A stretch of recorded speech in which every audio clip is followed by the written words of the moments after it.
Yeah,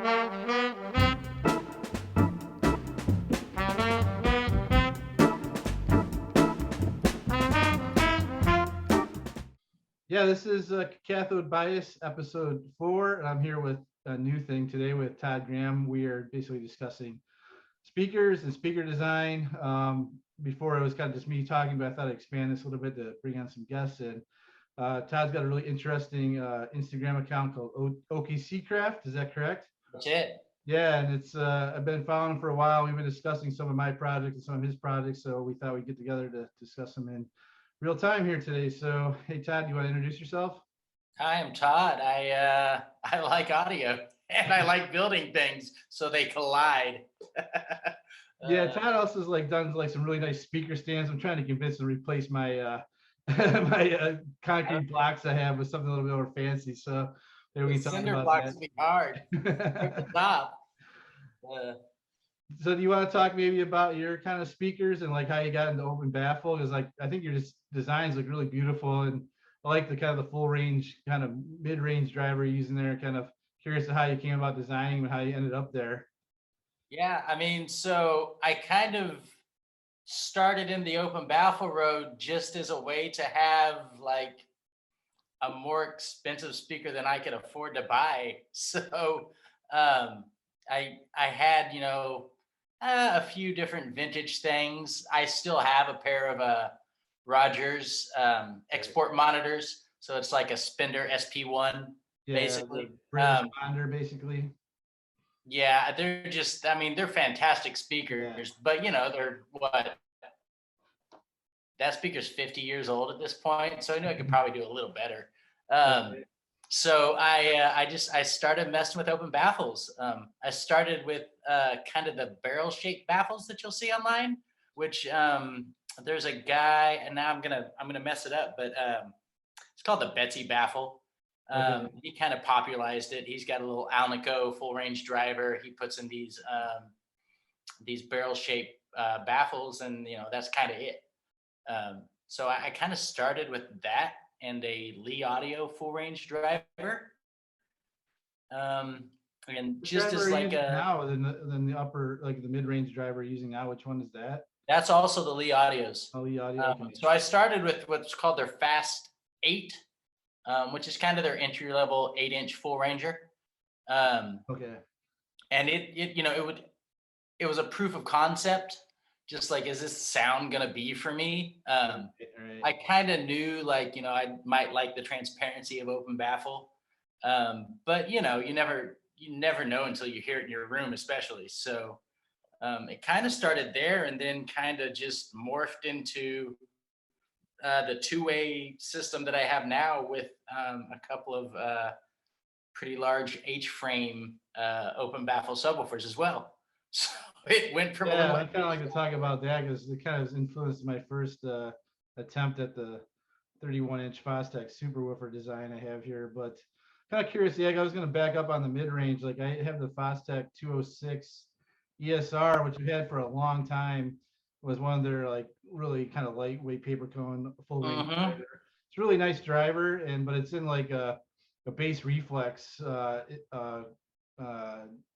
cabinet right now, which isn't really the optimal cabinet. It should be in a backloaded horn, but I just haven't had the skills like you have to do like the backloaded horn. Like one of my goals this year is to get a little bit better at the sort of woodworking side of it, because honestly the physical side of hi-fi is not really my strength. I think more on the electronic side. I'm a software engineer and kind of just been in electronics my whole life basically, so that makes a little more sense to me. But the physical aspects of like designing boxes and stuff doesn't really come natural to me. So yeah, I saw your backloaded trapezoidal horns that you sort of built there recently, and that kind of got me thinking about those Fostex full range drivers. Yeah, and those are actually kind of cool. They're not technically, so they're a riff on a backloaded horn, I guess is what they are, because it's a big vent reflex. Okay. So BVR. So it's got a fold like a horn, but it's got a bigger chamber than what a backloaded horn might have. Okay. But I had several attempts with that design where I actually had pretty much just, a straight up backloaded horn going too. And the big vent reflex turned out to have a faster and more even bass response when I started measuring it, from like I was measuring just like in those low, I wanted to see how low I could get for starters. Okay. But when I started measuring from like 40 to like 80 hertz, um, the horn started falling short at about 55 hertz. Okay. And then it also gave me a peak like right around like 65 hertz. So the big vent won out. Yeah, it's still pretty low for such a small driver though. I was pretty happy. I'm gonna say now I haven't officially measured it since I've like um, finished the box 100%, which I'm actually probably gonna do the next couple of days. But I'm feeling pretty confident that I'll get plus or minus 3 dB down to like 45 hertz. Oh, that'd be pretty awesome actually. That would be pretty killer for a little 6-inch driver, man. Yeah, I'll I'm be pretty impressed by how low even the Fostex goes in the bass reflex enclosure. Or yeah, bass reflex. Been really the backloaded horn is pretty complicated. There's somebody, I can't remember his name, but there is a speaker maker that actually makes the backloaded horn to the Fostex spec. And I saw some out for sale in Texas. I tried to convince somebody on Instagram to buy them, but they're pretty rare. Don't come up that often. So like, I think if you want that horn, you basically have to do it yourself. Yeah. So maybe that'd be one of my goals later in the year as I get more comfortable like doing some of this. And some of those Fostex designs are like fairly complicated in the way that those horns are folded. Yeah, it's a pretty complicated design. It's not for beginners, put it that way. So maybe we could talk a little bit more about your subwoofers then, because that kind of maybe lead into kind of my project with the Fostex. Yeah. So they're an H-frame. There's a guy online, Martin King. He has a website called Quarterwave, and he is just like a plethora of information. He actually is got a lot of stuff on backloaded horn, transmission line, open baffle, and I mean he's probably forgotten more than you and I know together. He just like his white papers are awesome. I'll link to his stuff after. Like, I don't have a link here, but I'll put it into the comments or into Martin King's stuff is just for a DIY speaker builder. His stuff is just so good. I based some of my open baffle speaker off of his designs too, but I based my H-frame off of his. He had done an H-frame with 2 of the Acoustic Elegance dipole 15s instead of the 4 that I'm using. So I just basically built 2 of his boxes. I see. And I stood them up. He laid his like more horizontal, so 2 drivers low to the ground, and I stood mine up one on top of the other, kind of based on the rail subwoofer, like their reference lines and stuff. They stack them. My buddy's got a set of the reference rails that is 6-pack, and once you hear that, you're like, oh my God, bass can be in the upper stratosphere of your hearing. So it's kind of eye-opening. That's when I decided to stack mine like that. So, but they measure down to below 20. Wow. Okay, that's pretty impressive.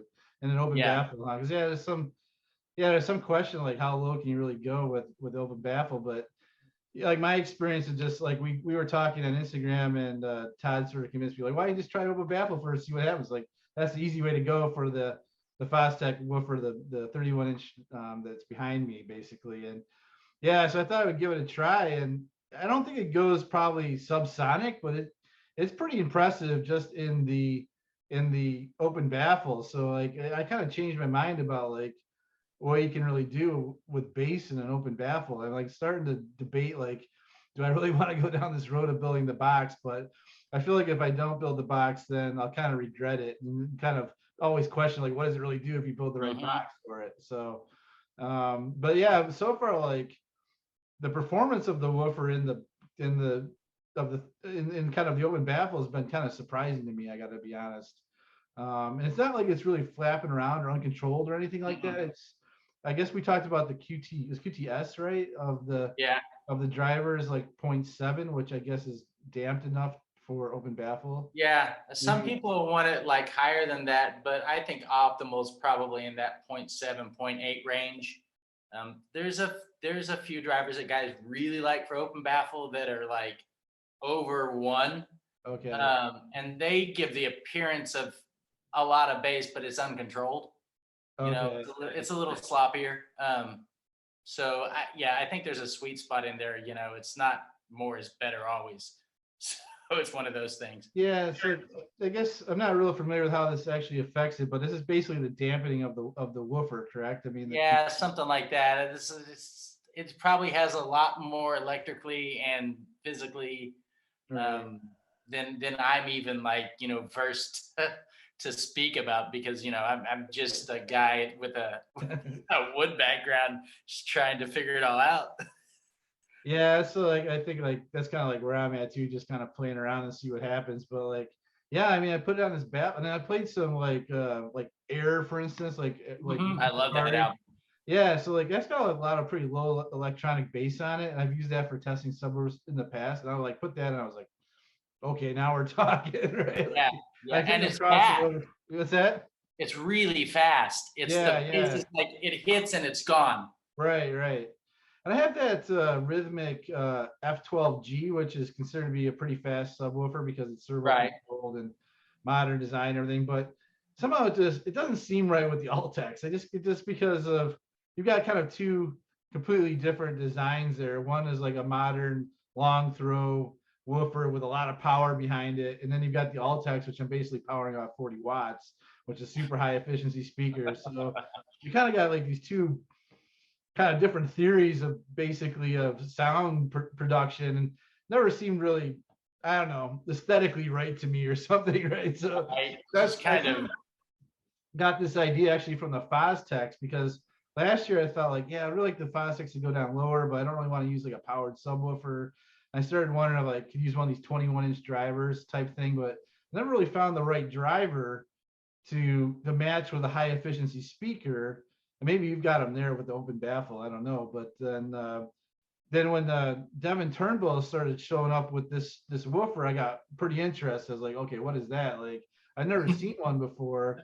Um, I had heard of the Electro Voice, the 30W, but I think those are pretty fragile, honestly, from what I know about. So I never really took those too seriously. But when I saw this, I was like, okay, that looks interesting, right? And I think what's kind of really defines like what the speaker's about is like the X Max on it is like, I think it's 2.3 millimeters or something, which is like compared to like a modern woofer is like a fraction of what modern woofers really are. So it's like a completely different philosophy and like driver design than what's commonly out there right now in the market. right. So that's kind of what drew me into it and kind of got me going on this project. But and maybe the woofers you got there are kind of what I need for the Fostex. Well, so like I'm using a couple of different woofers back there. So I've got the Lee Audio W15s, and those are in my mains. Okay. And those probably play down below 30 if you really push them. I'm only pushing them to about 45 hertz in my Open Baffle. And then those acoustic elegance drivers are just kind of, they go lower than a lot of Open Baffle woofers will go. They've got a bigger X Max. They got, they got a lot of, they all got, both of those drivers have dual voice coils. So what are you powering with those with the bigger 15s, the So for my subs, I'm powering those with the Yamaha. It's the M85. It's from like mid 80s. Okay. It plays Class A up to like I think 30 watts. Oh, okay. But if you go back and read the measurements that like Stereophile did, like back in the day, they pushed it at a 2 ohm load. They pushed it like close to 1,000 watts before it clipped. Okay, wow. So you got So it will deliver a ton of current. Yeah. So I actually have my subwoofers wired to 2 ohm. Oh, really? Okay, like in so my voice or coils something? are all wired in parallel. So parallel. Okay. Yeah, so that's kind of like that was like how the difference here is like I really was wanting to try like can I do a tube powered subwoofer, right? And then that's sort of like limits what you can really do here. Like there's just not a lot of drivers on the market that seem like they're efficient enough to drive with like I got a 60-watt sound valves, so a tube amp hooked up to it right now. Eventually I want to use the MC240 in mono, but I haven't hooked it up that way yet. And I want to bring in another amplifier, maybe my Marantz or something for the Altex. But But right now I'm driving the sound bells, and like even in the open baffle where it's kind of uncontrolled, it's like I haven't had any problem not having enough power there. It's not like the other thing is too is kind of weird about this woofer. It's not like you look at it, you think like, holy shit, that's gonna knock the whole house down or something, right? But this isn't really like a subwoofer you see like in a like a PA house system or something like that. It's very because of the low X max and it's kind of low throw design. It's a lot more subtle than that actually, a lot more musical than like something you use for dance music or something like that. Even though you can Probably textural too, like right. you can feel the wood of the bass when it hits right. Yeah, it's just like surprising. Like even though it's not hitting you hard like a home theater sub. It goes so low, right? Like, it's like it just it seems I haven't measured it, but it seems pretty flat even in the open baffle going pretty low. So I'm optimistic. So my next plan this weekend, like I second Devin Turnbull, like I said, kind of turned me on to the driver. And he's like, you have to build the box. I'm like, all right. So he built kind of the box to the Fostex specification with a few minor tweaks to it, I think for size, but basically to tune to 16 hertz. But that's an awkward size for my room. My room's actually tiny for what this thing is, honestly. So it's like, it's like 15 by 11 or something like that. So this is really wow, small. yeah, that's a It's really small room. You're gonna have the door open. Yeah, you will over pressurize. Yeah, it'd be interesting to see what happens when this is actually in a box and actually pressurize the whole room. But I like, so he built the bass reflex with the 16 hertz tuning, but the problem is like it's a lot more complicated to tune a bass reflex enclosure. So I've been playing around with the numbers again. I'm not an expert. I'm just like hacking this, honestly. It's just like, and it looks like around 74 cubic feet is pretty optimal for a sealed enclosure for this. Like if you go up or down, then all of a sudden like if you go up and down in the QTC, I guess, like if you say you want to go a lower QTC, then the box size like grows exponentially. Like you need like this like 1,400 cubic foot box, or something like the size of the whole room. So maybe it's like almost like an infinite baffle at that point. I don't know. So it's like as soon as you start lowering the QTC on it, the box size just goes humongous. So if you want to like just a box that can fit in this room, around 74, 75 cubic feet seems to be reasonable. And so like I started looking at some of the old like electro what do you call it, the electro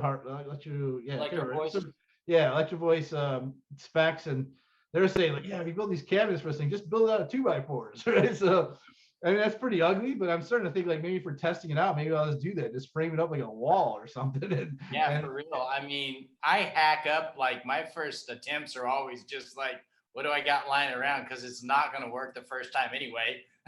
So it's the thing. Like, do I really want to? I'm not going to like try to finish it nice or anything like that. Just like maybe use MDF and just. I'm going to see if I can find 1-inch MDF here. And there's I think plywood supplier that might have it, but 1-inch plywood seems to be pretty hard to find down here in Miami. So there's one plywood shop that I think might have it, but like stuff like the local hardware store that sells plywood doesn't have it. So but I'm gonna look around, see if I can find the 1-inch MDF and just see if I can use that and just see if I can get it done in a weekend, basically, and iterate. Like I was saying, I work in software, and like we call that we have to iterate. We call it iterating on our designs. Like try something that works and see what happens, and then kind of advance it. I feel like I might as well use that same technique only in the HiFi world.